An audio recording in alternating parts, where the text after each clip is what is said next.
Verbs that vivify friendship. Strengthen your English vocabulary. Hello, dear learners. Welcome to today's lesson. In our journey through the world of English, today we're focusing on an important aspect of our lives: friendship. We're going to explore some key verbs related to friendship. So, if you're excited to enhance your English vocabulary and express yourself better when talking about your friends and friendships, you're in the right place. When we start a new friendship, we use certain verbs to describe this process. Let's look at some of them. 1. Meet. This is usually the first step in any friendship. We meet new people. 2. Introduce. We introduce ourselves to others and get introduced to new people. 3.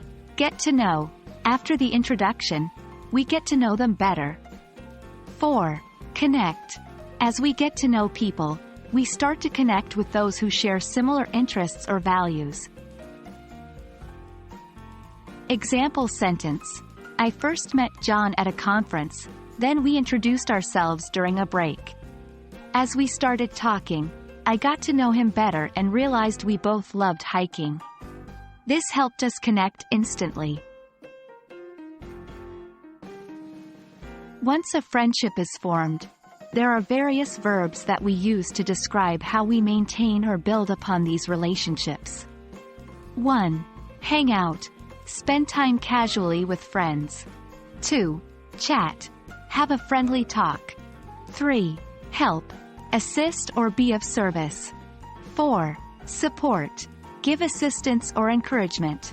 Example sentence. We hang out together every weekend, chat about everything under the sun, and are always there to help and support each other. Sometimes friendships can end or become strained. Here are some verbs related to those situations. 1. Argue. Have a disagreement. 2. Drift apart. Slowly become less friendly or distant. 3. Quarrel. Have an angry argument or disagreement. 4. Break up. End the friendship. Example sentence. We started to argue over small things, then slowly began to drift apart. Our constant quarrels eventually led us to break up our friendship. That's all for today, dear learners.